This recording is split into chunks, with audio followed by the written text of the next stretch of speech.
Bonsoir.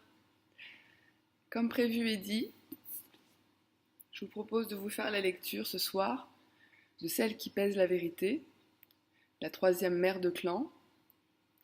Vous pouvez vous sentir libre d'écouter cette vidéo, de la regarder ou pas, en plusieurs fois, en une seule fois. C'est une première. J'y vais. Me voilà ancrée. À plus tard. Celle qui pèse la vérité. Protectrice du doux, elle pèse la vérité pour que tous puissent y voir la loi divine et elle recherche l'harmonie qui va rendre libre l'esprit. Là, au milieu du chaos, des épreuves terrestres, elle se tient droite, prête à rendre justice. Et la compassion s'écoute avec ses mains. C'est elle qui répond lorsque l'erreur montre le visage destructeur de la haine et de l'avidité humaine, qui divise les hommes en croyances et en races. Gardienne des lois du grand mystère, dont nous cherchons à suivre les voies, puissions-nous accepter l'unicité des vérités que nous n'entendons prononcer. Tout d'abord, quelques lignes sur ce que la mère de clan nous apporte, et ensuite, un conte comme une histoire. Celle qui pèse la vérité est la mère de clan du 3e cycle lunaire. Elle nous enseigne la loi divine. Elle juge avec bienveillance les droits des hommes, veille sur l'égalité et protège la justice. Elle ne sanctionne pas nos actions en distribuant des châtiments, mais nous enseigne plutôt les principes de la loi divine. Nos actions proviennent de nos décisions. Si, consciemment, nous avons choisi de faire du mal à quelqu'un, nous avons aussi pris inconsciemment la décision de recevoir les leçons liées au fait de blesser autrui. Celle qui pèse la vérité nous apprend que c'est nous-mêmes qui, en découvrant et acceptant la vérité de nos actions passées, devons décider de ce que nous allons apprendre pour réparer les erreurs faites sur le chemin tordu que nous avons suivi. Cette gardienne de la justice voit clairement tous les aspects de chaque situation. Elle ne peut pas être abusée par des moitiés de vérité ou par des mensonges. En tant que protectrice des opprimés, les opinions personnelles ne l'influencent pas et elle ignore l'illusion des différences de classe, de hiérarchie, de santé, de soi-disant pouvoir ou de popularité. Elle veut que justice et équité s'appliquent à toutes les formes de vie de la création. En observant l'évidence dans chaque situation, cette mère de clan neutralise toute idée d'importance de soi, ce sentiment qui maintient l'ego en disharmonie. Elle nous instruit en nous montrant sa propre humilité, qui nous permet de voir notre arrogance. Celle qui pèse la vérité nous enseigne l'importance de l'engagement dans les responsabilités supplémentaires pour développer notre détermination personnelle. Elle comprend la nécessité d'évaluer tous les côtés d'elle-même, d'une même situation, pour pouvoir établir la vérité. Nous pouvons considérer la détermination personnelle comme notre capacité à répondre à tous les aspects de la vie, à être responsable de tous nos dons et à accepter les vérités que nous rencontrons, même si nous n'aimons pas ce que nous découvrons. Destructrice du pouvoir du mensonge dans notre vie, elle nous montre que, lorsque nous sommes profondément décidés, c'est que nous acceptons la vérité de ce qui nous donne de la joie et que nous ne sommes plus embrouillés ou influencés par ce que les autres veulent que nous soyons. Nous pouvons alors répondre au plus grand désir de notre cœur et trouver le bonheur à travers la détermination qui réside dans le sentiment de bien-être de soi. Le cycle lunaire de cette mère de clan tombe en mars. Il est en relation avec la couleur brune, le riche terreau de la terre-mère, qui reflète cette couleur représente la connexion de la terre-mère à la loi divine. Le cycle de vérité qui correspond à la 3e lune est l'acceptation de la vérité. Cette mère nous apprend à accepter la vérité à l'intérieur de nous-mêmes, aussi bien qu'à consentir à la vérité des expériences que nous rencontrons dans notre vie. Si nous nous observons sereinement en accueillant ce que nous trouvons en nous, la vérité de nos forces et de nos faiblesses peut détruire les illusions qui limitent notre potentiel.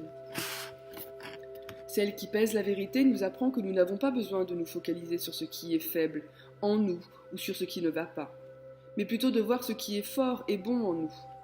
La loi divine nous montre que la loi de cause à effet régit notre univers de polarité. Si nous entretenons ce qui est négatif en étant constamment dans la critique, c'est le côté obscur de notre nature qui est nourri. Mais, lorsque nous valorisons l'action juste et travaillons à développer les compétences dont nous sommes doués, c'est notre orenda, ou essence spirituelle, qui prend de l'ampleur.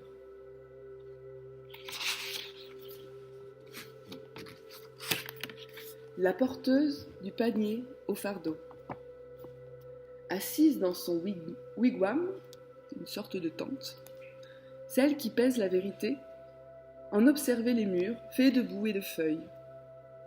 Les branches qui soutenaient la hutte circulaire étaient des branches de bouleau. Par endroits, un morceau d'écorce blanche captait le reflet du visage rond de grand-mère lune, dont la lumière se glissait par le trou de la cheminée, creusée au milieu du toit bombé du wigwam. Par cette nuit chaude, elle n'avait nul besoin d'un feu, et elle était heureuse d'être assise en Tiohoué, la tranquillité. Il était réconfortant de savoir qu'elle pouvait faire appel, ici, dans la tranquillité de son cœur, de chercheuse, à la médecine du boulot, qui est de découvrir la vérité. L'esprit de la chouette blanche était à ses côtés, en cette nuit où elle devait prendre une décision de justice. L'un des morceaux d'écorce, d'une pâleur fantomatique, semblait en refléter l'image dans l'espace circulaire de la hutte.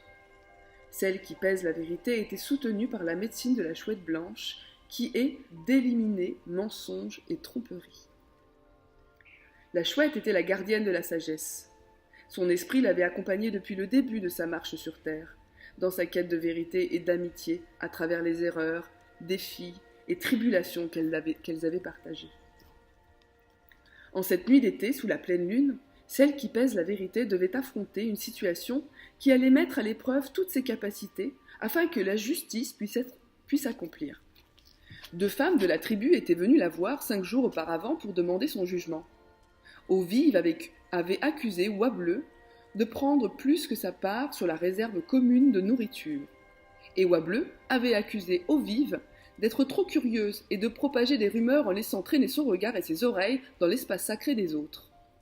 Celle qui pèse la vérité avait passé les 4 nuits et jours suivants à fumer pour s'imprégner de ce qui était en jeu dans la situation. Au prochain lever du grand-père Soleil, elle ferait connaître sa décision devant le conseil de la tribu. Pour voir au-delà des illusions brumeuses de cette délicate situation, celle qui pèse la vérité s'était orientée en direction de l'Est, à l'aube du premier jour de son processus de prise de décision. Elle avait offert la pipe à grand-père Soleil, qui avait demandé la clarté et la lumière spirituelle.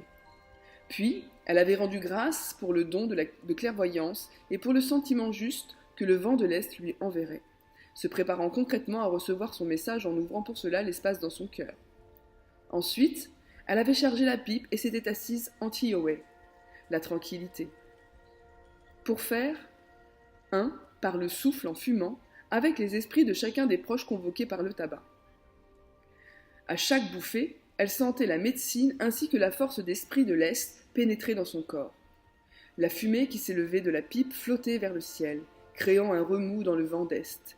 Et puis, apportant la lucidité qu'elle souhaitait, le vent d'Est lui rappela que lorsque la clairvoyance est recherchée dans un amour inconditionnel, la lumière de grand-père Soleil vient illuminer la capacité du chercheur à embrasser une vision élargie de la situation, sans aucun préjugé. Quand le manteau du ciel de nuit, couleur de fleurs de sauge pourpre, se posa de lui-même sur la nation du ciel en cette première nuit, celle qui pèse la vérité reçut de nouvelles lumières en observant le bol de médecine étoilé. Après cela, pendant son sommeil, ses rêves furent remplis de toutes nouvelles visions et de nouveaux éclairages concernant Oie-Bleu et Eau-Vive. À l'aube du matin suivant, elle répéta son rituel en invitant les esprits du Sud à lui montrer ce à quoi elle pouvait se fier dans cette histoire et chez les 2 femmes qui étaient impliquées. Ce soir-là, de nouveau, elle observa le ciel de la nuit pour y lire des signes et des présages. Ses rêves lui parlaient des leçons d'innocence et d'humilité qui devaient être apprises en la circonstance. Lorsque l'aube pointa au 3e matin, celle qui pèse la vérité en portant sa pipe sur la crête de la montagne sacrée, où elle répéta sa cérémonie de convocation des esprits. Cette fois, elle appela le vent d'ouest, lui demandant la force d'aller à l'intérieur de soi, pour y rechercher les réponses qui apporteraient une compréhension plus complète des signes qu'elle avait vus et des messages qu'elle avait reçus. Au vent d'ouest, il fut demandé de lui montrer de quelle façon sa décision allait affecter le futur des deux femmes dans leur tribu, ainsi que les générations à venir, c'est-à-dire de ceux qui n'étaient pas encore nés. Dans la soirée qui suivit, en observant le ciel de la nuit et au cours de ses rêves, celle qui pèse la vérité obtint de nouveau les réponses auxquelles elle aspirait. La quatrième aube fut celle de la cérémonie de convocation des esprits du vent du Nord. Celle qui pèse la vérité se tint au bord de la crête de la montagne sacrée, en demandant la sagesse. Elle adressa au grand mystère la gratitude qu'elle éprouvait pour les réponses déjà reçues, et elle y ajouta ses remerciements pour la sagesse qui allait lui venir. Elle demanda que la guérison soit accordée à tous ceux qui étaient concernés, et que la bonté de la loi divine, qui était au cœur de cette leçon enrichie, la vie de tous ceux qui en seraient témoins. Puis elle remercia pour l'occasion stimulante, offerte par cette situation, de développer sa propre capacité à accepter la vérité en elle-même et chez les autres. Celle qui pèse la vérité s'assit dans son wigwam pour réfléchir aux signes qu'elle avait relevés ce soir-là dans le bol de médecine étoilé du ciel de la nuit, et à tous les messages reçus lors des 4 précédents jours et nuits.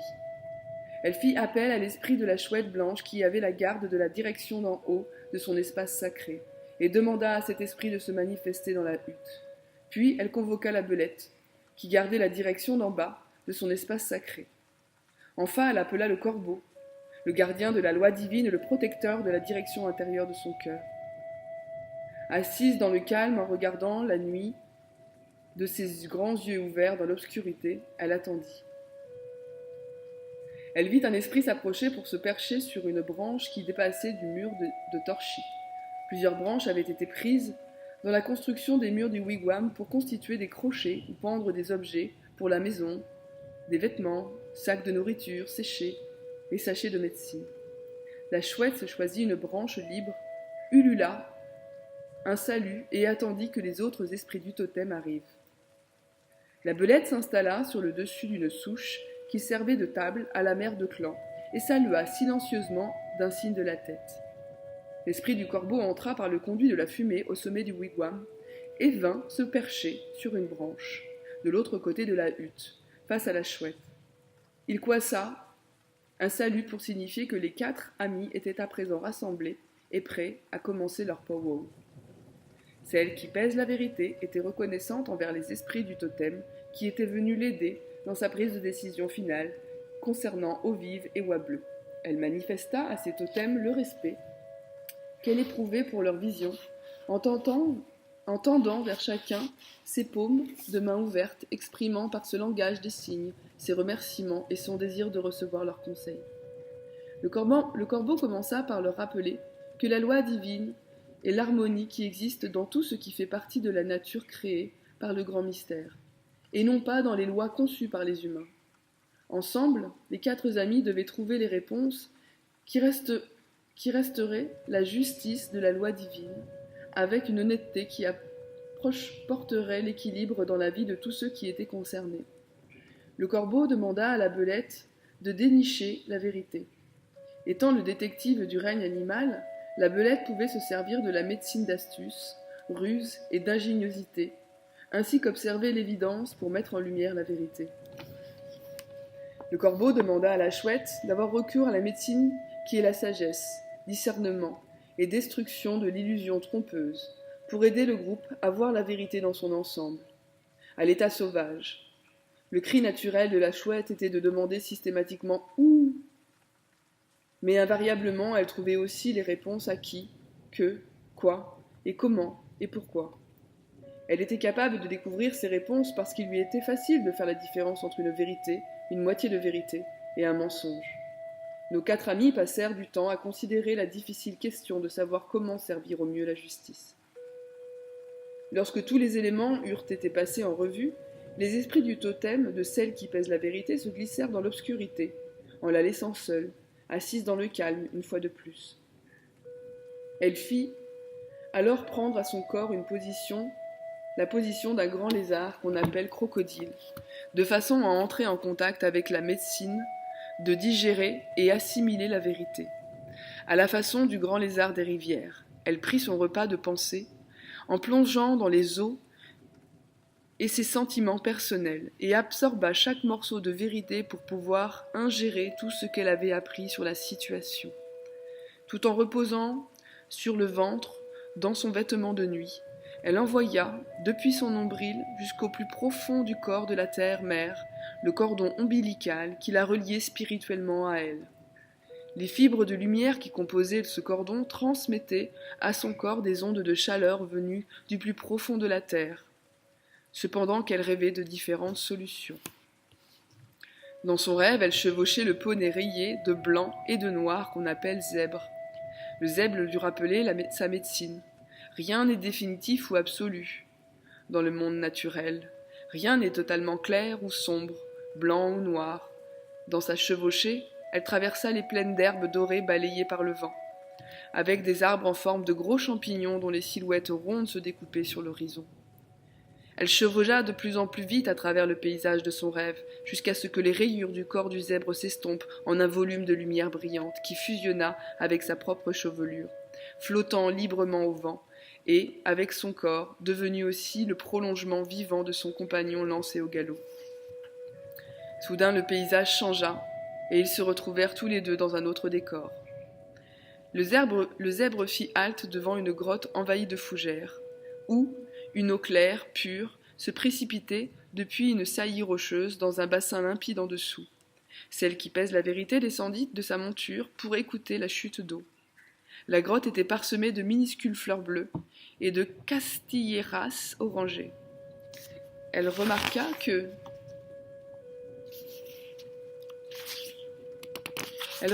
quelque chose venait de bouger derrière le cours d'eau. Le ragondin émergea, avec ses yeux brillants et son masque noir de bandit, tout sourire, comme s'il s'attendait à l'arrivée de la mère de clan. « Salut, mère! Cela fait bien longtemps que nous ne nous étions pas retrouvés, les yeux dans les yeux. Je vois que tu as pas mal voyagé, dit le ragondin. Celle qui pèse la vérité ressentit au fond de son ventre la chaleur de la salutation du ragondin. Elle s'avança pour dire bonjour à son vieil ami.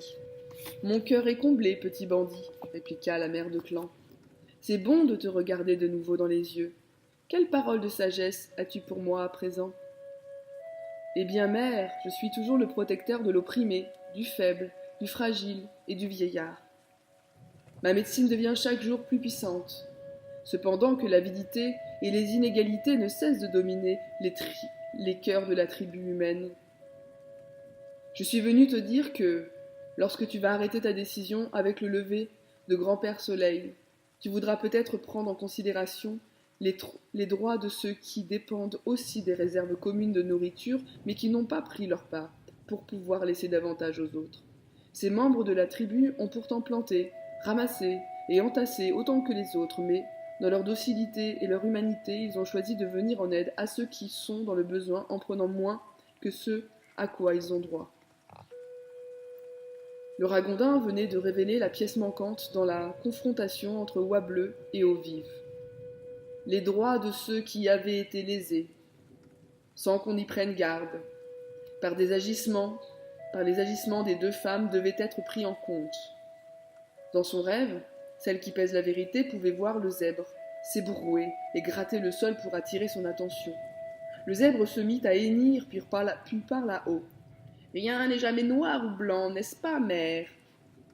Le rêve s'évanouit, obligeant celle qui pèse la vérité à bouger son corps pour sortir du paysage de son rêve et revenir à ses pensées, dans la chaleur de son ventre nourri par la terre-mère.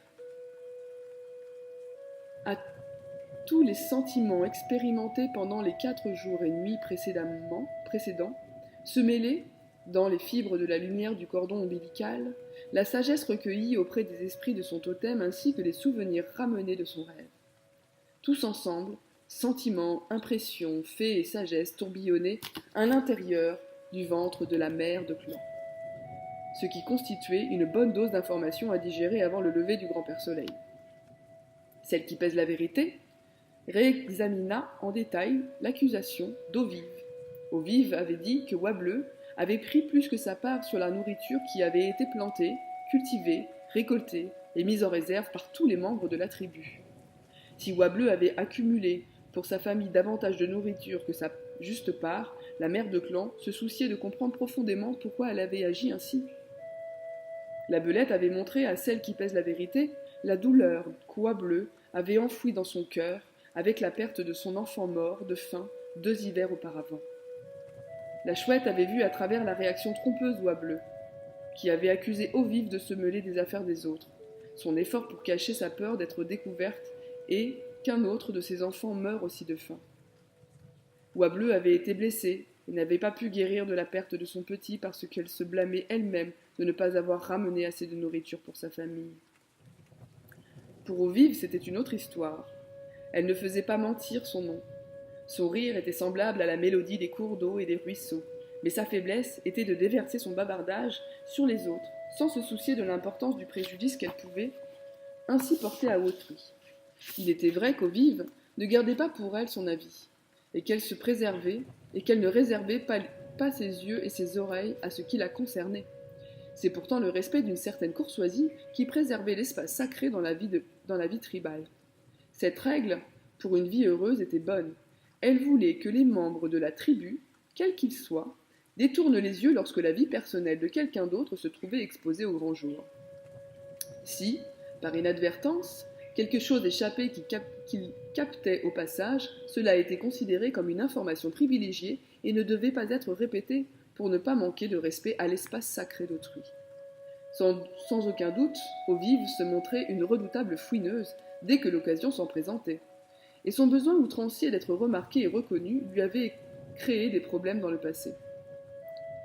Son comportement s'enracinait dans le fait de n'avoir jamais été prise en considération étant enfant, puisqu'elle vivait au sein d'une famille nombreuse, avec des parents trop occupés à essayer de pourvoir aux besoins matériels pour prendre soin aussi des besoins émotionnels de leurs petits.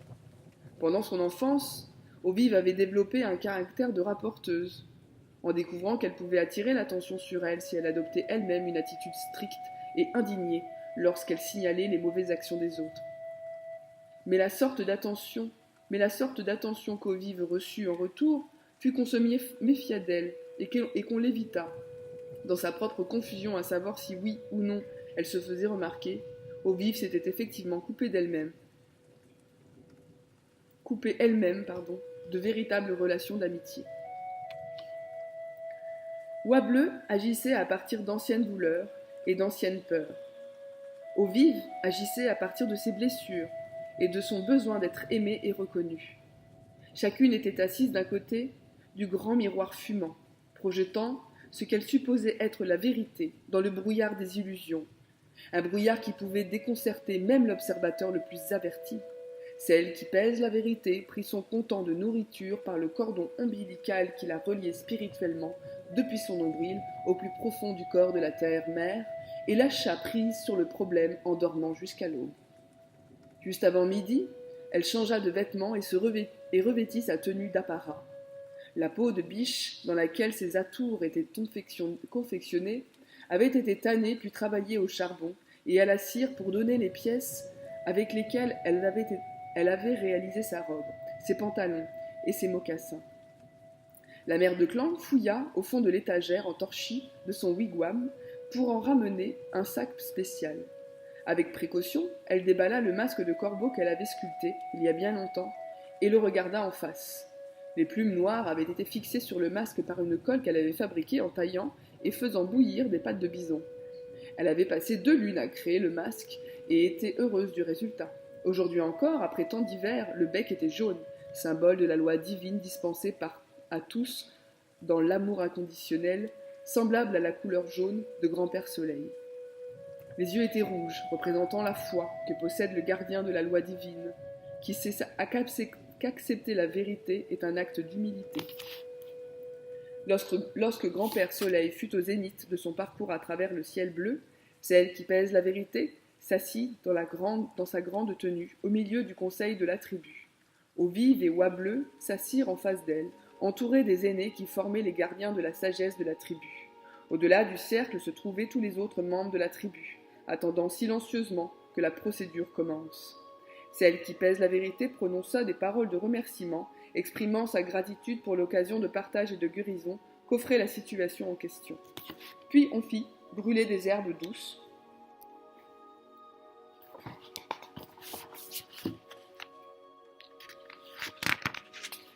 pour que leur fumée nettoie toute amertume ou négativité que le groupe pourrait éprouver envers les deux femmes qui réclamaient justice.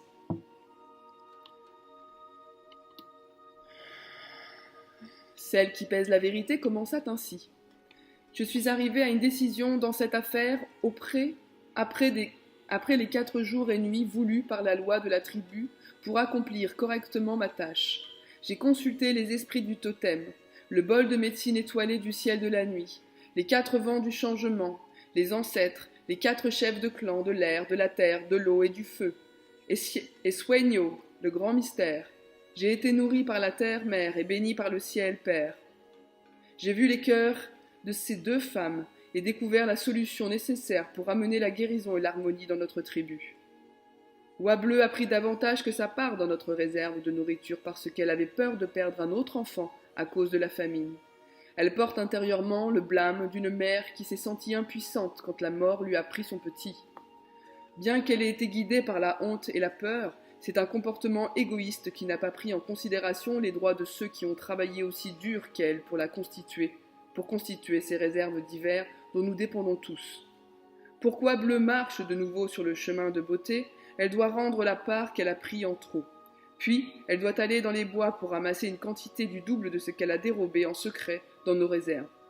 Les baies, racines sauvages, noix et herbes qu'elle ramassera seront réparties entre toutes les familles qui ont perdu un des leurs lors de la dernière lune de privation.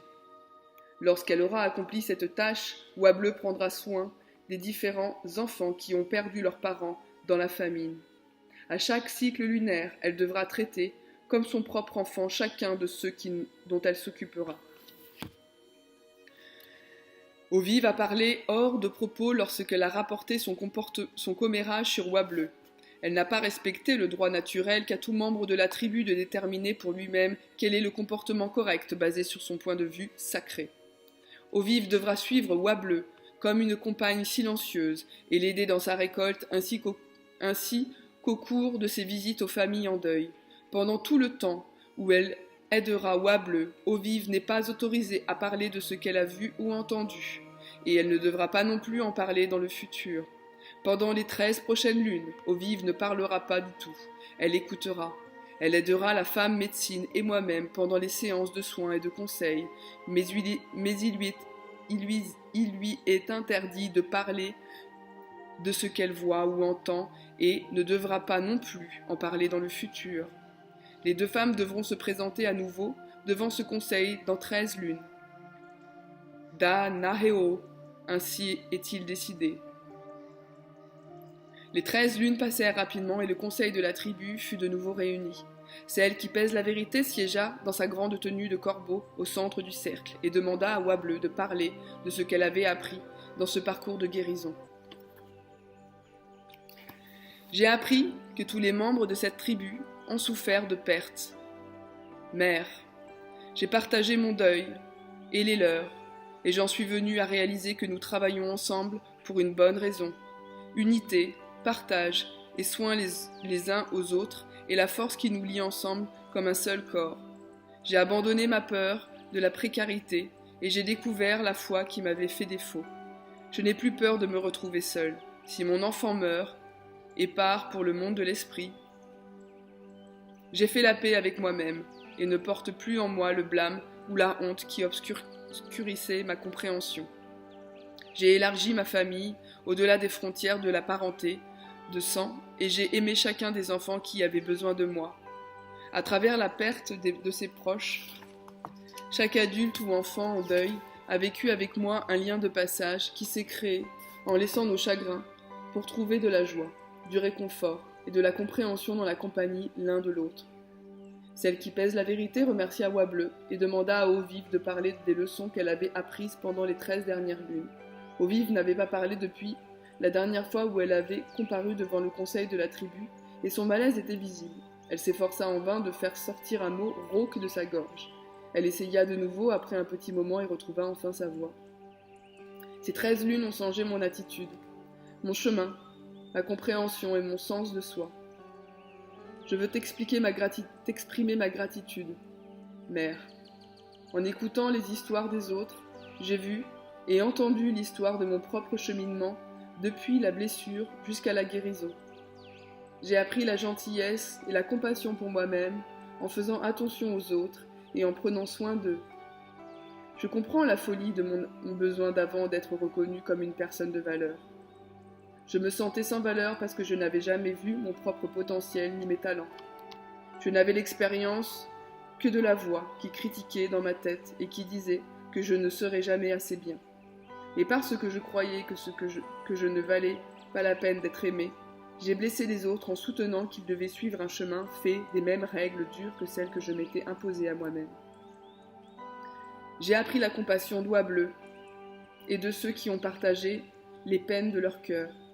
J'ai appris à dépasser le ressentiment que j'éprouvais à cause du jugement que tu as prononcé il y a 13 lunes. J'ai été privilégiée de pouvoir être associée à l'art de soigner de la femme médecine et de bénéficier de ta bienveillance, de ton bon sens, de ta capacité à donner des conseils et de ta sagesse compassionnée. Pour tous ces dons et pour la guérison de mon cœur, je suis profondément reconnaissante.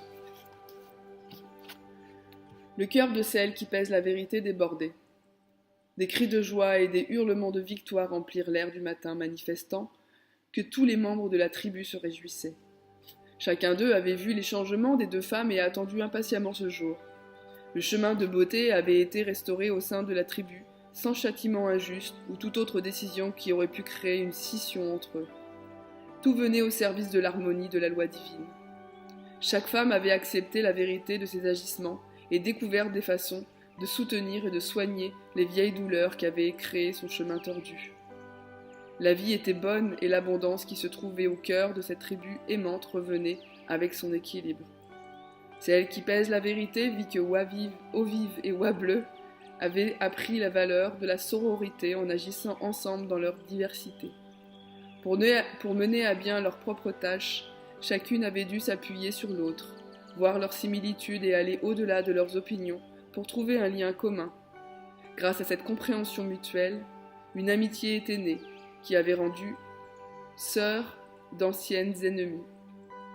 Eau-Vive venait de découvrir la première véritable amitié dans sa vie, et Oie-Bleu venait de soigner sa peur de l'abandon. Celle qui pèse la vérité adressa ses remerciements à Sueño, le grand mystère, pour les leçons qu'elle venait d'apprendre en tant que porteuse du panier au fardeau.